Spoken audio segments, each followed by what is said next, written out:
Monsieur Rassa, vous êtes au complet. Monsieur Van de Bury, Sandrina.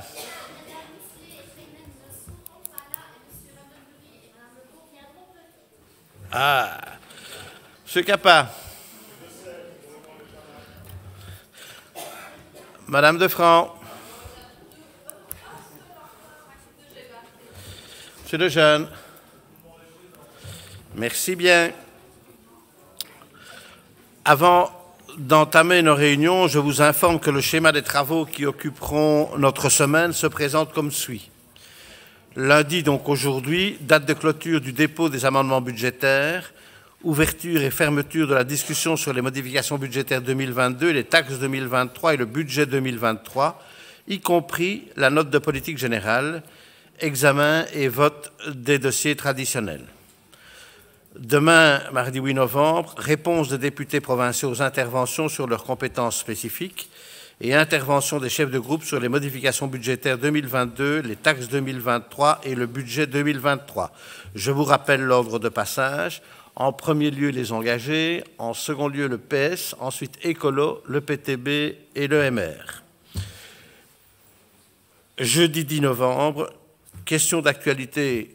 Il n'y en aura pas, puisque je n'en ai pas reçu pour le moment.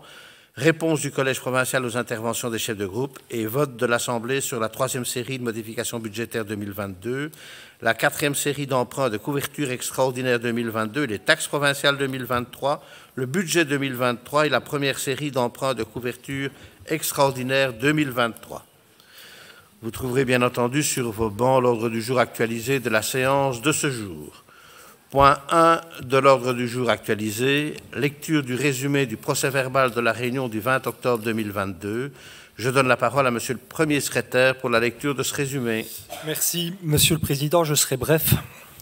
Donc, c'est le procès-verbal du 20 octobre 2022. La réunion est présidée par Monsieur Jean-Claude Jadot, assisté de Madame Anne de Bruges et de moi-même. La séance est ouverte à 16h30. 43 membres y assistent. Monsieur le directeur général provincial assiste à la séance. L'Assemblée entend une communication de Monsieur le Président. Monsieur le Premier secrétaire donne lecture du résumé du procès-verbal de la réunion du 29 septembre 2022.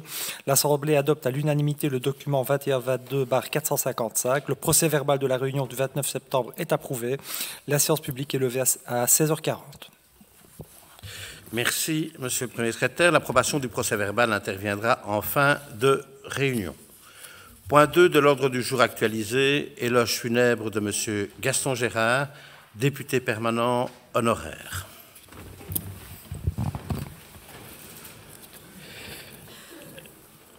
Mesdames et Messieurs les députés provinciaux, Monsieur le directeur général provincial, chers collègues, il est de mon devoir d'évoquer aujourd'hui la mémoire de notre ancien collègue Gaston Gérard, qui nous a quittés le 5 novembre dernier à l'âge de 77 ans. Né en 1945, Gaston Gérard obtient son diplôme d'instituteur en 1964, puis œuvre comme assistant social à l'Institut d'études sociales de la province de Liège, pour endosser plus tard les fonctions de conseiller social auprès de la FGTB Liège-Ouiwarem.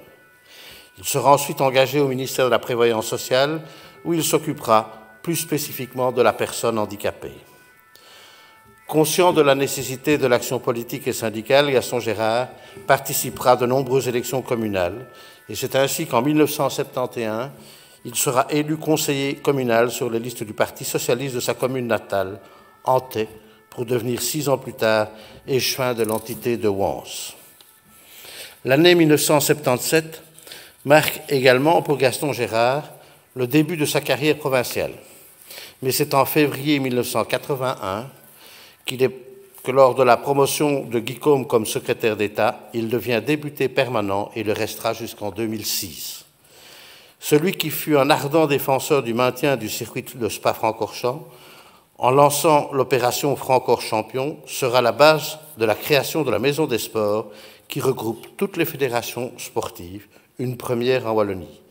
Il veillera aussi à ce que la province de Liège puisse accueillir de grands événements sportifs, tels que le Tour de France, faisant ainsi rayonner notre territoire à l'étranger. Il œuvra également pour la décentralisation des manifestations culturelles sur le territoire, comme l'illustre la création des rencontres jeunes publics de Huy.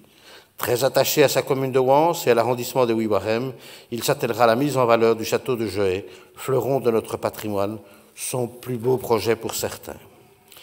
Au total, Gaston Gérard aura consacré près de 30 ans de sa vie à l'institution provinciale, une belle et longue carrière qu'il doit à son travail acharné, mais aussi à sa personnalité. La souplesse et la modération dont il faisait preuve ont permis de faire avancer nombre de projets constructifs. Ceux qui l'ont connu ici se souviendront de ses interventions à la tribune. Fin orateur, son charisme faisait de lui un tribun d'exception. Citations, dictons, proverbes, jeux de mots et autres calembours tenaient cette assemblée en haleine. Homme cultivé, ouvert sur le monde, diplomate, intelligent, mais aussi surtout attentif aux autres, Gaston Gérard laissera de lui un souvenir vivace. Au nom de notre assemblée, j'ai adressé un message de sympathie et de condoléances à sa famille. Je vous demande de vous recueillir quelques instants à sa mémoire, ainsi qu'à la mémoire de Romain et Margot, les deux jeunes victimes décédées tragiquement lors du rallye du Condro ce dimanche dans la commune de Gaston.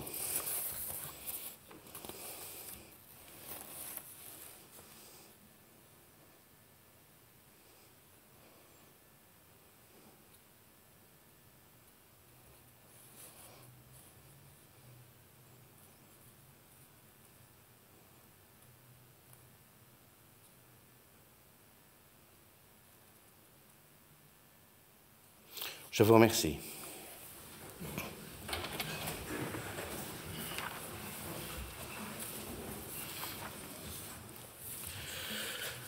Avant d'entamer nos travaux relatifs aux documents budgétaires, je tiens à vous rappeler que la date de clôture pour le dépôt des amendements budgétaires est fixée à aujourd'hui. Ceux-ci seront systématiquement renvoyés aux commissions compétentes qui les examineront dans un délai de 3 mois, suivant l'approbation par la tutelle du budget. Tout amendement doit être déposé par écrit et signé par son auteur. Ouverture des dossiers relatifs aux documents budgétaires 2022-2023, y compris la note de politique générale. Pour faciliter la suite de nos travaux, je vous propose de regrouper les points 3 à 14 de l'ordre du jour actualisé, à savoir le document 001, budget provincial 2022, troisième série de modifications. Le document 2, emprunt de couverture des dépenses ordinaires de 2022, quatrième série. Le document 3, perception des taxes provinciales pour l'année 2023, règlement général relatif à la perception des taxes provinciales. Le document 4, perception des taxes provinciales pour l'année 2023, règlement relatif à la taxe sur les dépôts de mitraille et de véhicules hors d'usage. Le document 5, perception des taxes provinciales pour l'année 2023, règlement relatif à la taxe sur les véhicules isolés hors d'usage. Le document 6, perception des taxes provinciales pour l'année 2023, règlement relatif à la taxe sur les établissements bancaires. Le document 07, perception des taxes provinciales pour l'année 2023, règlement relatif à la taxe sur les permis et licences de chasse. Le document 8, perception des taxes provinciales pour l'année 2023, règlement relatif à la taxe sur les établissements dangereux, insalubres et incommodes, ainsi que sur les établissements soumis au décret relatif au permis d'environnement. Le document 9, perception des taxes provinciales pour l'année 2023, règlement relatif aux exonérations en faveur d'activités industrielles nouvelles. Le document 10, perception des taxes provinciales pour l'année 2023, résolution fixant le taux des centimes additionnels au précompte immobilier. Le document 11, projet de budget des recettes et dépenses provinciales pour l'année 2023. Et enfin le document 12, emprunt de couverture des dépenses extraordinaires 2023, première série. Les documents 1 et 11 ont été soumis à l'examen de la deuxième commission. Les documents 2, 10 et 12 ont quant à eux été soumis à l'examen de la cinquième commission. En deuxième commission, les documents 1 et 11 ayant soulevé des questions, j'invite le rapporteur, Madame Sabine Landrin, à nous en faire connaître les conclusions.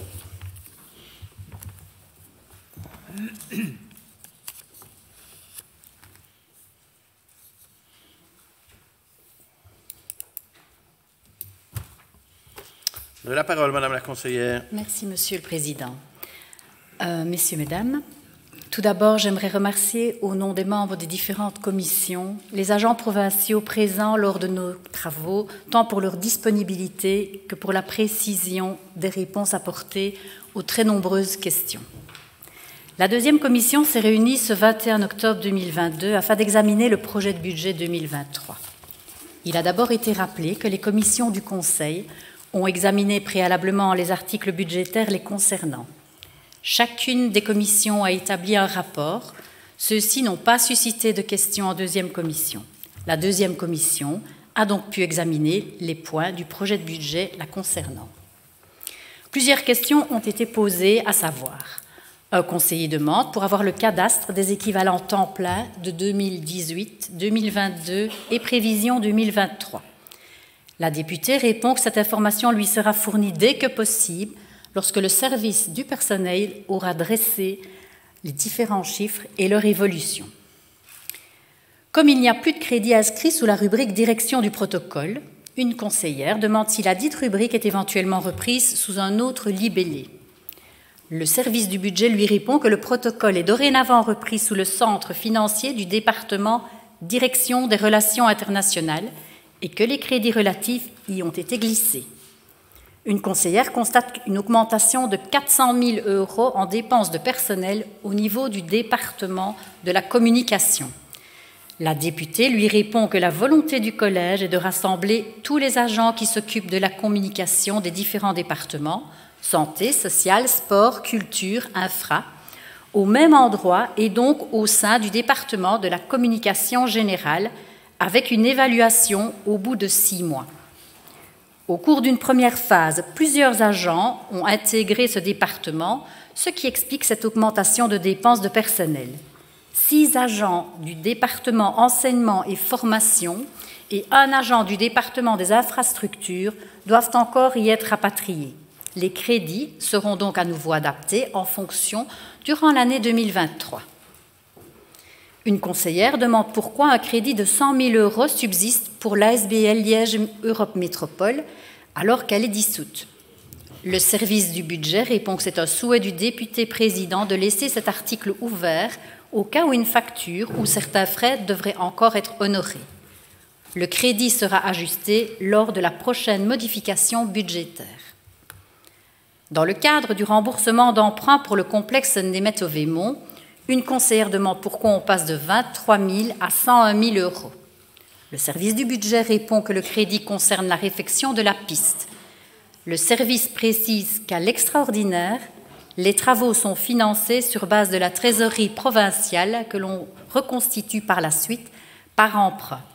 La date est ainsi requalifiée durant l'année au vu de l'état d'avancement des travaux. Une conseillère demande pourquoi les crédits relatifs aux interventions sociales et familles passent de 2 millions à 800 000 € dans la rubrique dépenses de personnel pôle enfants-ados. Le service du budget répond que ce sont à nouveau des glissements de dépenses de personnel dans le cadre de la rationalisation des services sur le site de Saint-Laurent. Une conseillère demande s'il serait possible d'avoir un organigramme afin de comprendre toute cette rationalisation qui engendre une réorganisation complète du département santé et affaires sociales. La députée répond que la rationalisation a pour objectif que l'offre de services du département affaires sociales et santé colle à la réalité des besoins du citoyen. Un organigramme a bien été réalisé et sera présenté en commission, tout comme le travail de réflexion ayant mené à cette réorganisation.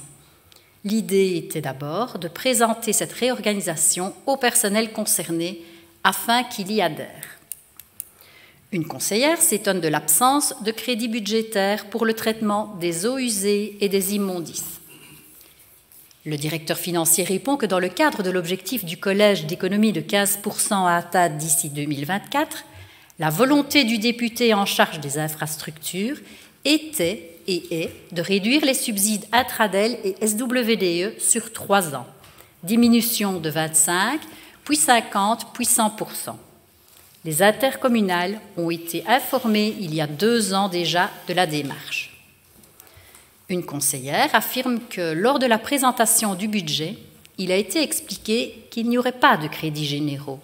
Or, elle constate l'inscription d'un crédit destiné à pallier par voie de transfert les insuffisances de crédits budgétaires pour dépenses extraordinaires pour 300 000 €. Le directeur financier répond que c'est un nouvel article qu'on alimente pour pouvoir aller chercher des montants lors des dépassements de crédit par rapport à l'inflation du coût des matériaux. Cela permet d'être plus flexible, de ne pas devoir reporter ou mettre certains travaux en attente et, in fine, être plus rapide dans les délais de paiement aux fournisseurs au regard de la conjoncture actuelle.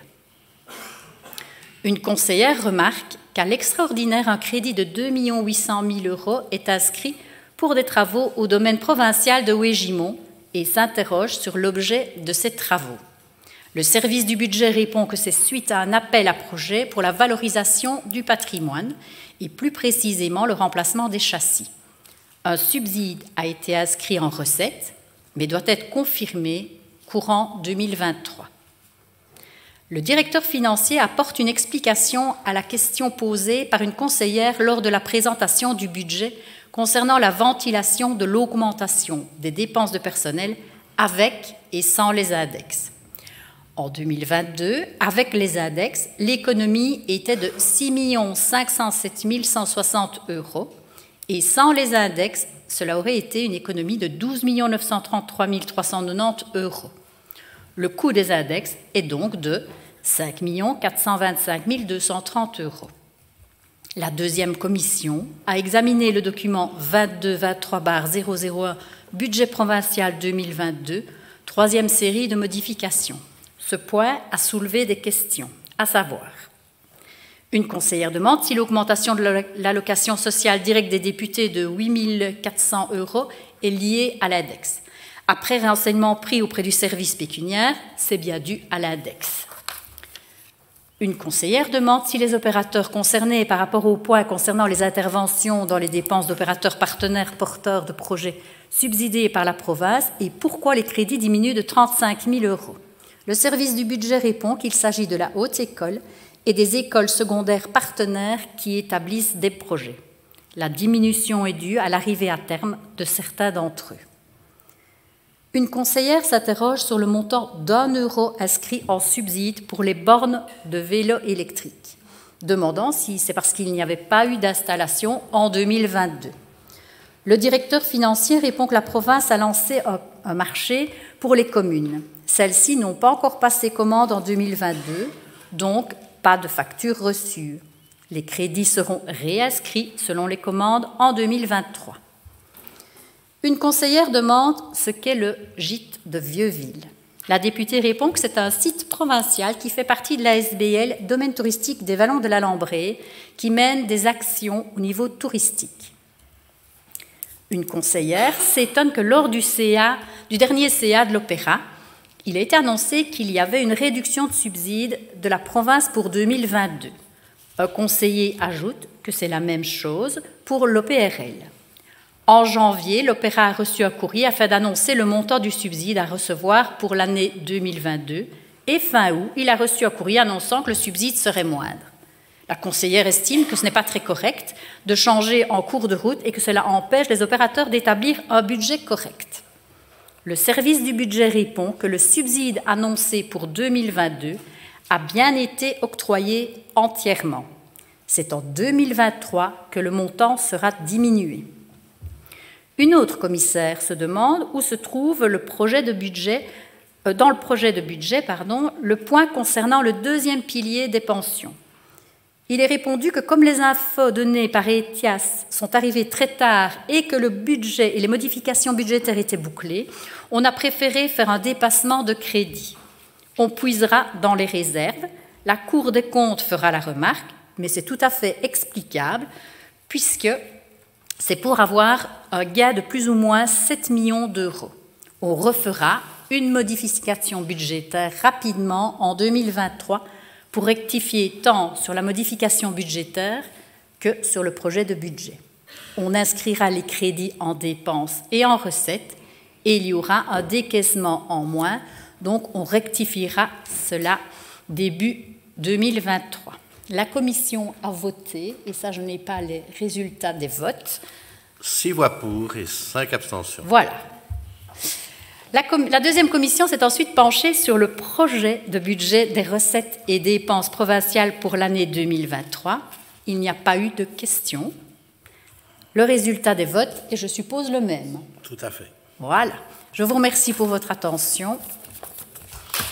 Merci, Madame la conseillère, pour votre rapport très complet. En 5e commission, le document 06 ayant soulevé des questions, j'invite le rapporteur, Madame Assia Moukas, à nous en faire connaître les conclusions.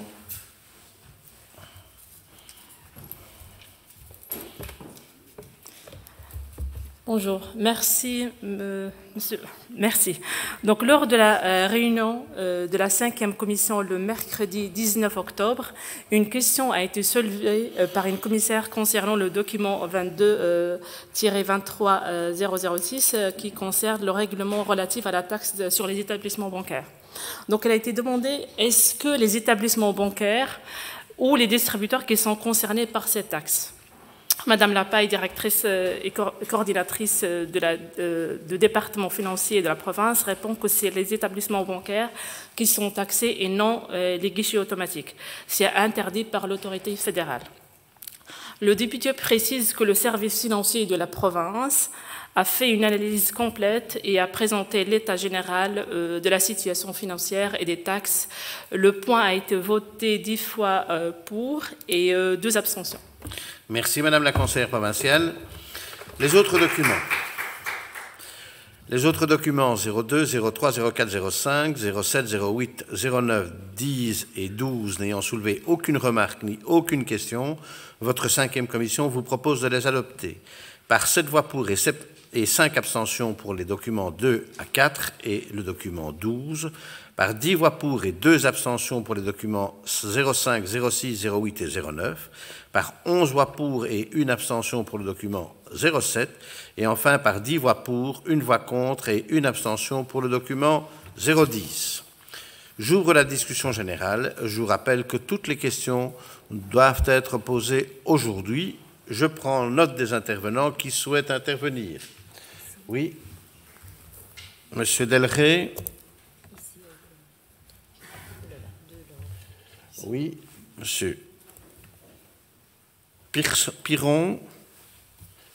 Madame Crane. Oui, Madame Lacombe. Monsieur Ouzio. Madame Gaillard. Monsieur Mannery.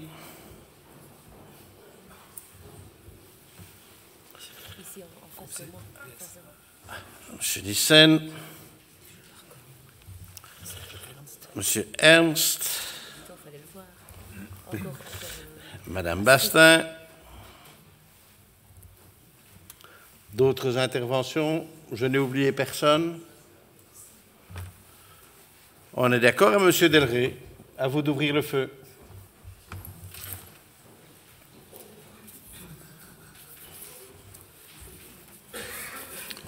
Merci, Monsieur le Président. Mesdames et Messieurs, en vos grades et qualités, ceci concerne une demande d'amendement budgétaire dans un contexte de précarisation croissante des étudiants de l'enseignement supérieur.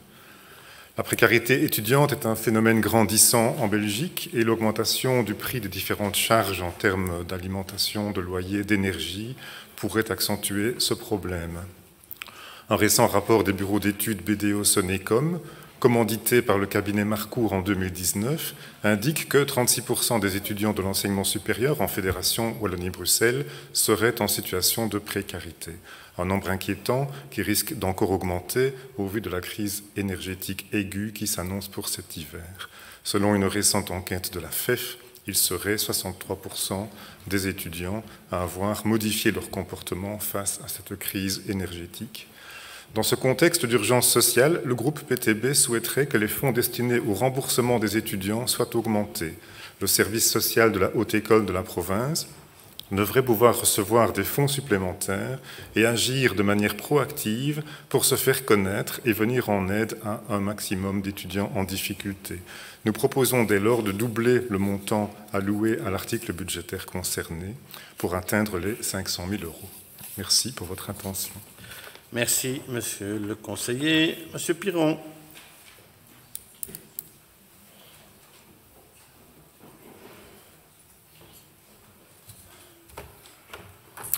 Merci, Monsieur le Président. Chers collègues, proposition de la mise en place d'un budget participatif citoyen à l'échelle provinciale. En ces temps de crise et de défiance politique, rendre le pouvoir de décision aux citoyens est essentiel. Si l'institution provinciale semble assurée de sa survie, avec le choix imposé de la gestion et du financement des zones de secours, elle ne reste pas moins une institution méconnue des Liégeois et à l'écart des débats politiques qui agitent le quotidien de nos concitoyens. C'est la raison pour laquelle le groupe PTB propose l'instauration d'un véritable budget participatif citoyen à l'échelle provinciale. Nous proposons d'inscrire un article budgétaire à cet effet et de le créditer de 1 500 000, ce qui correspond approximativement à 5% des dépenses d'investissement. La province de Namur a lancé l'année passée sa première expérience de budget participatif. Expérience louable, mais limitée en quantité. Le montant alloué n'est que de 200 000 €. Et en qualité, participation réduite et thématique imposée. D'autres expériences existent dans plusieurs départements français, les Landes, la Seine-Saint-Denis, la Gironde, et dans des grandes villes allemandes, Cologne, Fribourg, Bonn, Espagnol, Madrid, Barcelone ou Suisse, Lausanne, Zurich. Depuis le lancement de cette expérience de démocratie participative à Porto Alegre en 1989, il y a quelques 3000 expériences à travers le monde. Rappelons que le budget participatif est un processus de démocratie directe, volontaire et universelle, au cours duquel la population peut discuter et décider du budget et des politiques publiques. Le citoyen va donc au-delà de sa participation au vote. Il participe activement au choix politique de l'affectation des ressources publiques. Ces budgets, limités dans un premier temps, pourront à terme concerner tous les champs de compétences de la province. Cette démarche, née donc au Brésil dans les années 80, permet d'inventer une nouvelle culture politique et d'accentuer le sens de la citoyenneté active.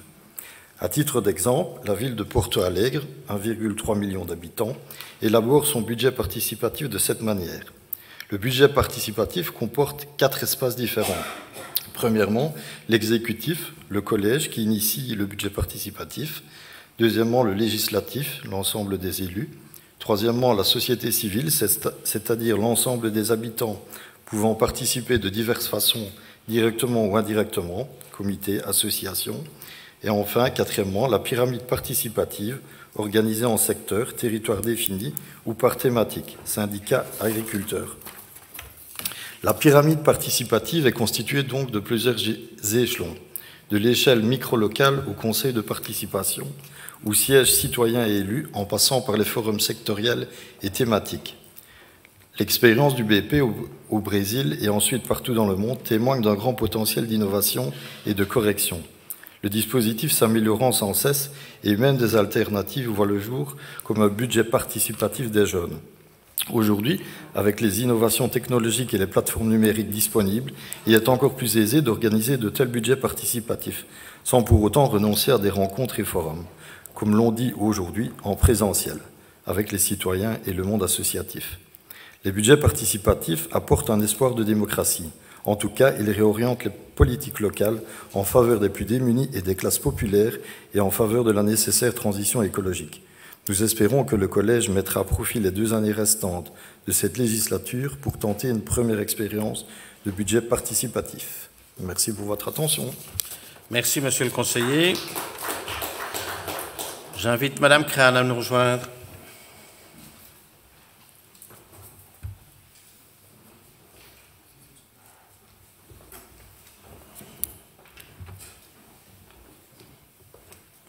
Merci, Monsieur le Président. Vous avez la parole. Merci. Chers collègues, en fait, ce n'est pas vraiment un amendement, c'est plutôt une proposition, une question concernant les guichets d'énergie pour guider les citoyens dans le dédale administratif des primes et des aides. La région wallonne a revu récemment ses mécanismes de primes énergie et d'aide à la rénovation. Les guichets d'énergie Wallonie sont débordés et annoncent déjà sur leur site web ne pas pouvoir répondre à toutes les demandes.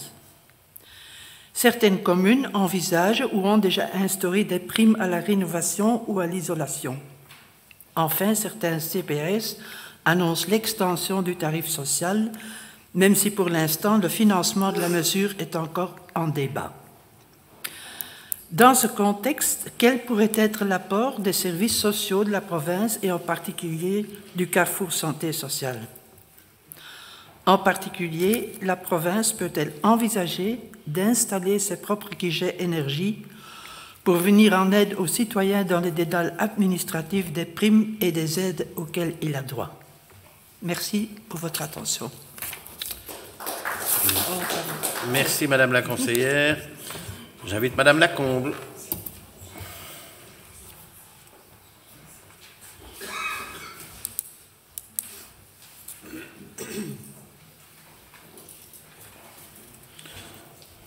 Vous avez la parole, Madame la conseillère. Merci, Monsieur le Président. Cette intervention consiste en une proposition d'amendement budgétaire ayant pour objet d'aider les agents provinciaux à payer leurs factures d'énergie. Les agents de la province de Liège, comme l'ensemble des travailleurs, sont frappés par la crise énergétique. Les factures explosent et les acomptes mensuels sont doublés, triplés, voire quintuplés, mettant de nombreux foyers dans de grandes difficultés. La province de Liège est un des plus grands employeurs publics sur le territoire provincial. À ce titre, elle a un rôle à jouer pour préserver le pouvoir d'achat de ses agents et empêcher qu'ils sombrent dans la pauvreté. L'indexation salariale s'opère avec plusieurs mois de retard et surtout le calcul de l'indice santé est toujours faussé puisqu'il n'inclut pas les carburants. À l'heure d'écrire ces lignes, les mesures fédérales se limitent à 196 € pour les mois d'hiver uniquement, et les mesures wallonnes étaient inexistantes jusqu'au débat toujours en cours sur le tarif social élargi tel que le CPS de Liège le propose. Le PTB souhaite donc que les autorités provinciales participent au moins autant en tant qu'employeurs à la réponse nécessaire aux difficultés financières rencontrées par ces agents. Comment? Nous vous proposons d'engager les services provinciaux à recourir à une centrale d'achat pour le personnel afin de réduire ses dépenses énergétiques, carburant, électricité, gaz ou mazout de chauffage. Nous vous proposons également de doubler le montant alloué à l'article budgétaire 104/640-100/01, subside à l'ASBL Service social des agents provinciaux de Liège, afin de venir en aide le plus rapidement possible aux situations les plus difficiles et les plus urgentes rencontrées par les travailleurs de la province. Merci pour votre attention. Merci Madame la conseillère. J'invite Monsieur Ouzio.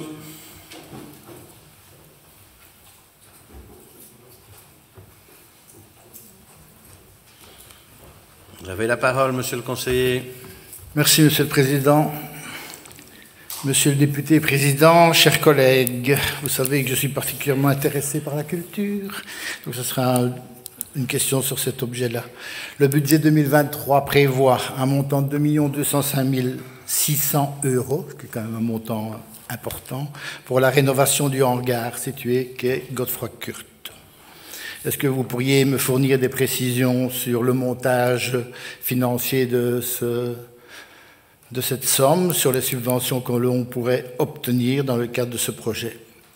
Ce qui me tracasse bien sûr, c'est l'affectation future, puisque dans ce lieu se trouvait avant le Créalab, qui a été pendant plusieurs années. Est-ce que vous pourriez nous confirmer si ce site maintiendra une affectation culturelle dans l'avenir? Merci d'avance. Merci, Monsieur le conseiller. J'invite Madame Gaillard.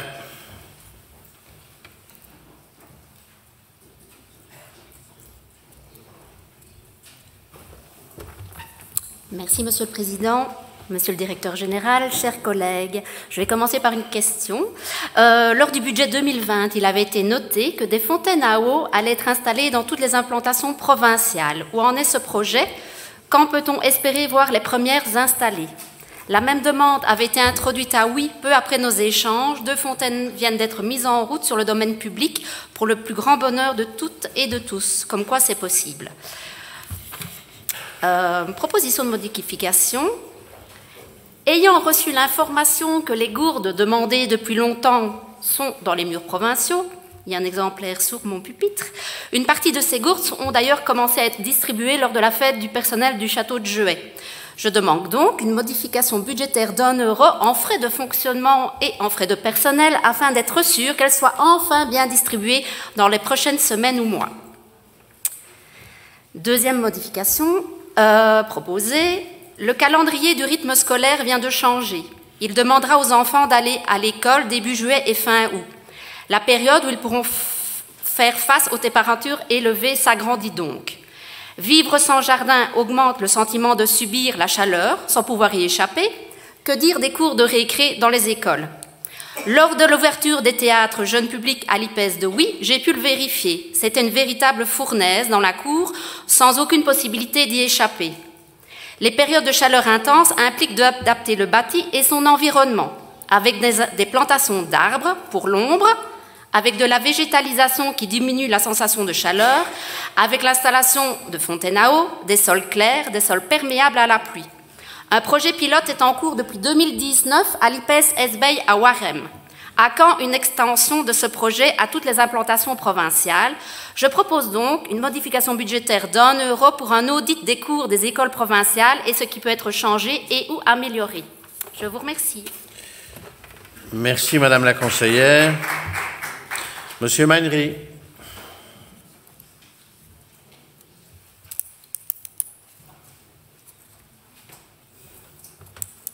Vous avez la parole. Merci beaucoup, Monsieur le Président. Chers collègues, Mesdames et Messieurs les membres du Collège, j'ai deux propositions d'amendements budgétaires et, chose n'est pas commune, des économies. Parce que je vois qu'il y a pas mal de dépenses là qui sont prévues sur ma gauche et donc je me dis qu'il va bien falloir à un moment aller chercher des sous quelque part, sauf si on voulait rompre l'équilibre ou continuer à creuser dans les réserves. Alors, ma première modification budgétaire concerne l'acquisition d'œuvres d'art pour la collection provinciale. En effet, dans son budget 2023, la province prévoit 50 000 € pour l'acquisition d'œuvres d'art. L'article budgétaire à l'extraordinaire est l'article numéro 762-99-762. Alors que le Collège défend lui-même un recentrage des politiques provinciales sur ses missions essentielles, ce poste budgétaire ne nous semble pas revêtir ce caractère essentiel pour l'activité provinciale. Rappelons tout d'abord que la politique culturelle est principalement une compétence de la communauté française. Ensuite, la province disposera encore, malgré cette éventuelle suppression, d'un large budget consacré à l'acquisition d'œuvres d'art, notamment via l'Artothèque et le musée de la vie wallonne, pour un montant déjà non négligeable de 15 000 €. Enfin, l'accent, si on n'acquiert pas de nouvelles œuvres d'art, pourra aussi être mis sur la valorisation de l'importante collection provinciale déjà existante. Voilà pourquoi je vous propose en modification budgétaire la mise à 0 € de l'article budgétaire susmentionné consacré à l'acquisition d'œuvres d'art. Voilà, possibilité d'économiser 50 000 €. Ça peut paraître anecdotique au niveau d'un budget provincial, mais c'est intéressant aussi de voir comment on peut recentrer l'activité de la province. Et alors, ma deuxième modification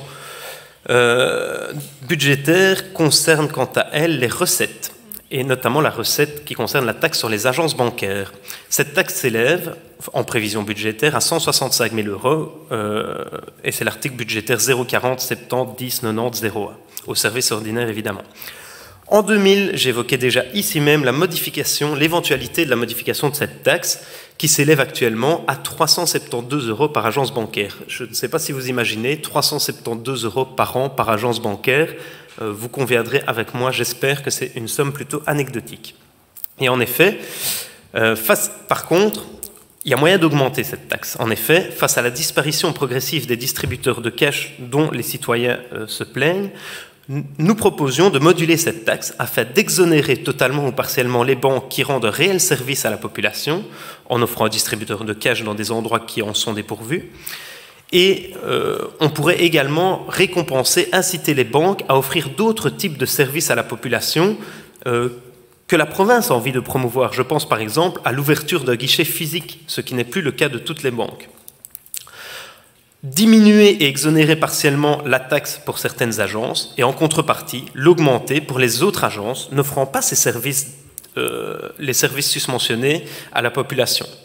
Une taxe aux alentours de 500 € ne serait pas, nous semble-t-il, de trop. Et donc, les recettes pourraient s'élever non pas à 165 000 €, mais aller jusqu'à 200 000 € tout en ayant cette exonération de taxes pour les agences qui offrent des services. Voilà pourquoi je vous propose de modifier à 200 000 € au lieu de 165 000 l'article budgétaire consacré aux recettes de la taxe sur les agences bancaires. Je vous remercie. Merci, monsieur le conseiller. Monsieur Nyssen.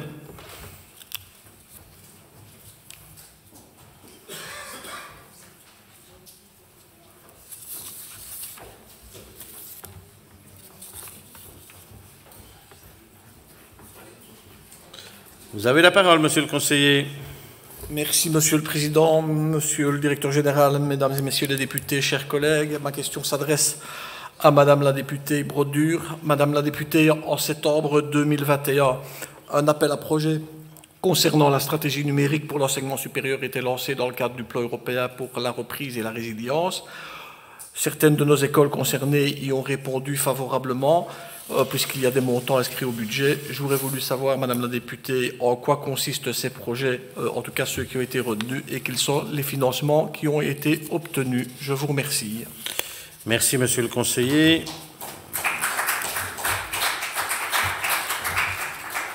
J'appelle maintenant monsieur Ernst.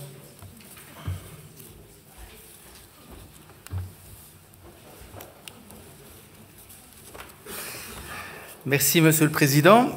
Je souhaite revenir sur la période difficile que nous venons de passer en 2021 et 2022. Concernant le télétravail qui a été décidé en l'urgence de la crise du Covid-19, il a fait place, après plusieurs interpellations de notre groupe, au télétravail structurel test à partir du 2 mai 2022. Ceci pour une période de 6 mois. Le télétravail pour raison de santé était porté à 3 jours par semaine pour un agent à temps plein. L'accord, nous voici 6 mois plus tard, et le comité de pilotage devait se réunir pour procéder à l'évaluation du télétravail structurel à l'issue de cette période. Cette analyse étant nécessaire afin d'estimer la pertinence quant au fait de poursuivre, d'élargir, voire de déployer ce mode de travail auprès de l'ensemble des services et établissements provinciaux. Pouvez-vous nous fournir les conclusions du comité de pilotage et l'impact budgétaire pour notre province ? Deuxième intervention concernant le suivi au niveau du sport. En octobre 2020, je posais la question de l'évolution de la gestion du centre régional d'entraînement de football situé à Bleuny, ainsi que de la gestion du centre d'hébergement situé juste à côté. 2 ans plus tard, pouvez-vous me dire si le dossier a évolué et dans quel sens? La troisième intervention concerne le bateau Pays de Liège. En pleine saison touristique, le bateau Pays de Liège, propriété de Blénimine, est ravagé par un incendie. La cause est manifestement accidentelle et malgré une intervention rapide, l'intérieur du bateau est fortement dégradé, à l'exception de la cabine de pilotage. Ce fleuron de notre province et de l'investissement provincial dans le tourisme fluvial est depuis lors à l'arrêt. Pendant des années, le Collège provincial était heureux de montrer son investissement en aidant régulièrement Blénimine à maintenir ce tourisme apprécié de tous. Depuis quelques semaines, le bruit de l'arrêt définitif et de la revente de la carcasse du bateau du Pays de Liège, propriété de l'ASBL paraprovinciale Blénimine, se répand. Le personnel est inquiet et je ne vois pas de ligne budgétaire prévue pour votre budget 2023. Pouvez-vous m'informer du suivi de ce dossier et de l'avenir du bateau Pays de Liège ? Je vous remercie. Merci, monsieur le conseiller. Et enfin, j'appelle madame Bastin.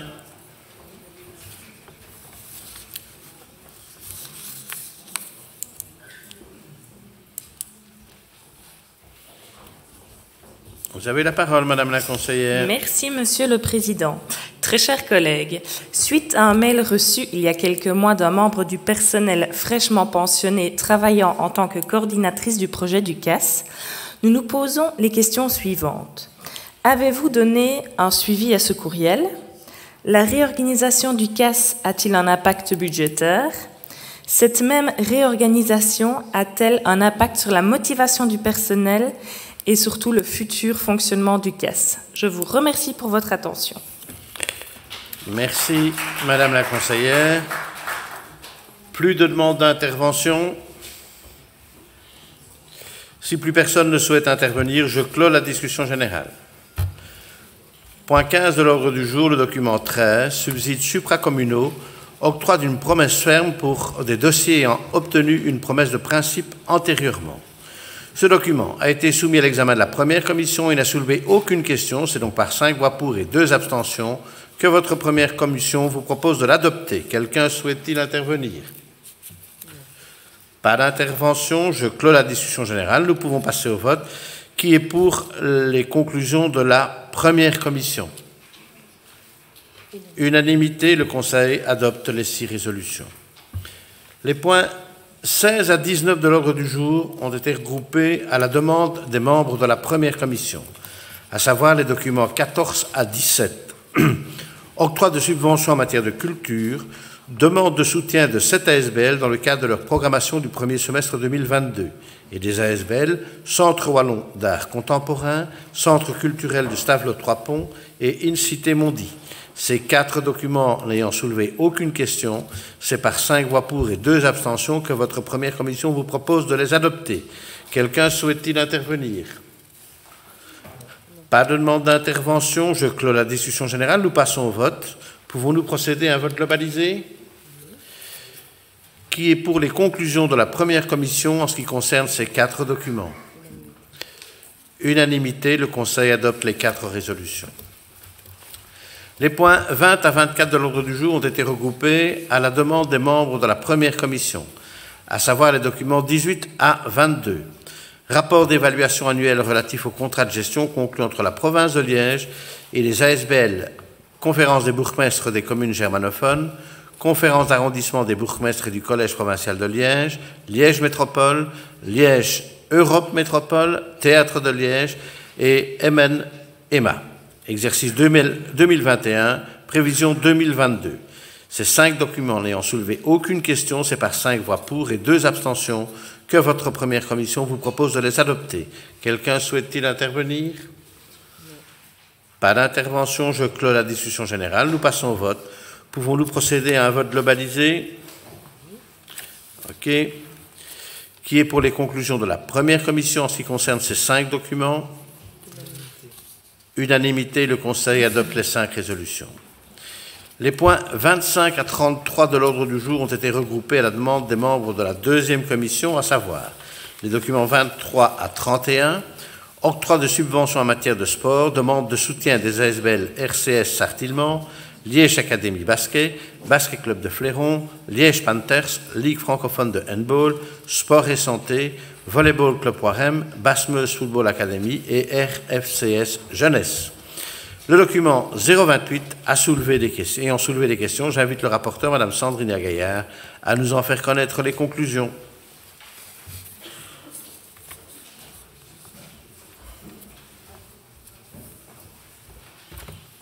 Donc, ce point a été examiné lors de la commission 2 du vendredi 21 octobre. Une seule question a été posée. Pourquoi cette demande passe-t-elle seulement maintenant? Il est répondu que l'ASBL a traîné un peu pour rentrer tous les documents nécessaires. Le vote, 8 voix pour, 0 contre, 3 abstentions. Je vous remercie, Madame la conseillère provinciale. Les 8 autres documents n'ayant soulevé aucune question, c'est par 8 voix pour et 3 abstentions que votre deuxième commission vous propose de les adopter. Quelqu'un souhaite-t-il intervenir? Pas d'intervention, je clôt la discussion générale. Nous passons au vote. Pouvons-nous procéder à un vote globalisé? Oui. Qui est pour les conclusions de la deuxième commission en ce qui concerne ces 9 documents? Unanimité, le Conseil adopte les 9 résolutions. Les points 34 et 35 de l'ordre du jour ont été regroupés à la demande des membres de la deuxième commission, à savoir les documents 33 et 34, octroi de subventions en matière de santé, demande de soutien de la fondation privée Fondation CHR Citadelle et de l'administration communale d'Ewaï. Ces 2 documents n'ayant soulevé aucune question, votre deuxième commission vous propose de les adopter par 8 voix pour et 3 abstentions pour le document 33, par 6 voix pour, 2 voix contre et 3 abstentions pour le document 34. Quelqu'un souhaite-t-il intervenir? Madame Gaillard?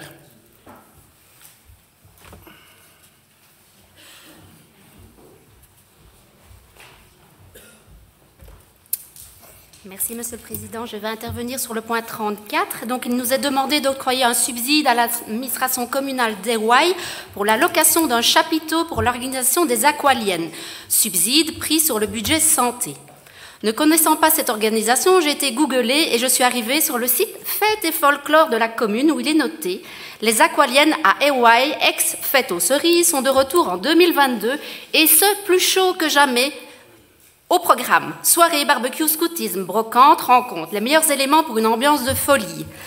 Ici, ce subside est bien octroyé à la commune d'Ewaï et non à la SBL Santé présente lors de ce week-end. Ce sera donc non pour le groupe écolo. Je vous remercie. Merci, Madame la conseillère. Quelqu'un souhaite-t-il intervenir? Non. Pas d'autres interventions. Je clôt la discussion générale. Nous passons au vote. Je vous propose donc de passer d'abord sur le document 33, octroi de subventions en matière de santé, demande de soutien de la fondation privée CHR Citadelle, qui est pour les conclusions de la deuxième commission. Unanimité, le Conseil adopte la dite résolution. Le vote sur le document 34, octroi de subvention en matière de santé, demande de soutien de l'administration communale de Hawaï, qui est pour les conclusions de la deuxième commission. Le groupe PTB, le groupe PS, le groupe MR, qui est contre, le groupe écolo qui s'abstient, le groupe désengagé, pardon. Le Conseil adopte la dite résolution. Les points 36 à 39 de l'ordre du jour ont été regroupés à la demande des membres de la deuxième commission, à savoir les documents 32, 35 à 37, octroi de subventions en matière d'affaires sociales, demande de soutien des ASBL cadres, Maison Arc-en-Ciel de Verviers, Ensemble Autrement, la Besace Sport Tourisme Loisirs et le service d'aide aux migrants.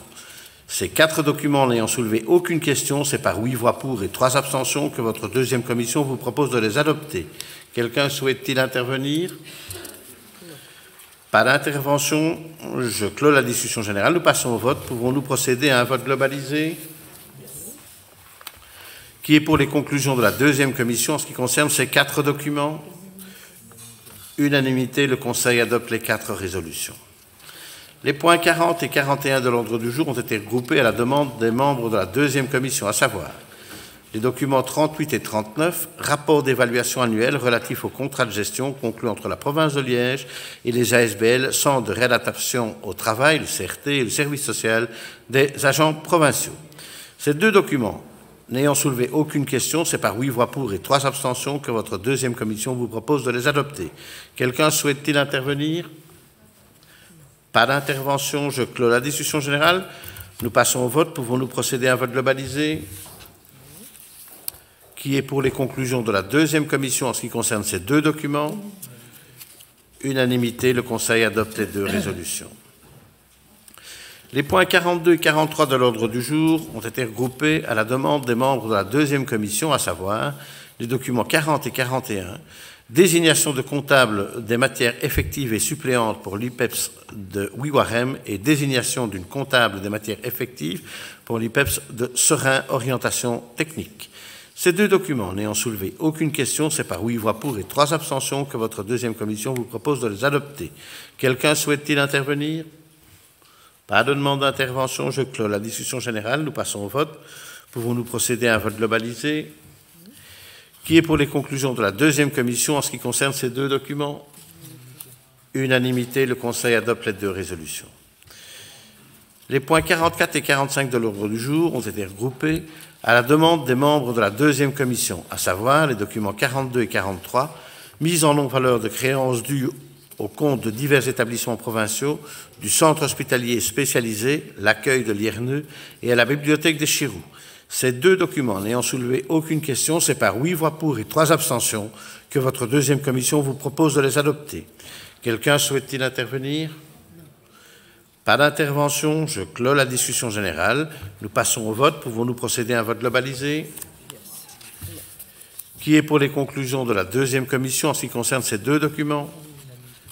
Unanimité, le Conseil adopte les 2 résolutions. Point 46 de l'ordre du jour, le rapport d'activité 2021 des sociétés anonymes et autres à participation provinciale. Ce document a été soumis à l'examen de la 5e commission et n'a soulevé aucune question. Votre 5e commission vous invite dès lors à en prendre connaissance. Quelqu'un souhaite-t-il intervenir? Pas d'intervention.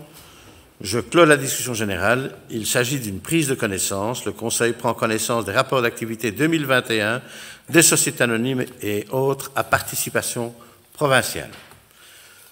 Point 47 de l'ordre du jour, le document 45, adhésion à la centrale d'achat de la Société Wallonne du Logement et manifestation d'intérêt de la province de Liège pour le marché relatif à l'acquisition d'habitats modulaires légers pour une période de 4 ans. Ce document a été soumis à l'examen de la 5e commission et n'a soulevé aucune question. C'est donc par 10 voix pour et 2 abstentions que votre 5e commission vous propose de l'adopter. Quelqu'un souhaite-t-il intervenir? Pas d'intervention, je clôt la discussion générale. Nous passons au vote qui est pour les conclusions de la 5e commission. Unanimité, le Conseil adopte la dite résolution.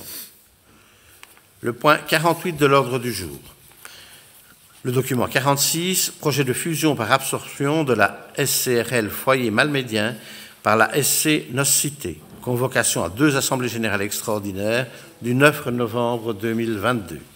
Ce document a été soumis à l'examen de la 5e commission et n'a soulevé aucune question. C'est donc par 10 voix pour et 2 abstentions que votre 5e commission vous propose de l'adopter. Quelqu'un souhaite-t-il intervenir? Pas de demande d'intervention. Je clôt la discussion générale. Nous passons au vote qui est pour les conclusions de la 5e commission. Unanimité, le Conseil adopte la dite résolution. Point 49 de l'ordre du jour, approbation du procès-verbal de la séance du 20 octobre 2022. Aucune réclamation n'ayant été déposée en ce qui concerne la rédaction du procès-verbal, notre dernière réunion, je le déclare approuvé et déclare close la séance publique de ce jour. Nous nous retrouvons dès demain, mardi 8 novembre à 16h30 pour la prochaine réunion du Conseil provincial. Je vous remercie. Bonne fin de journée.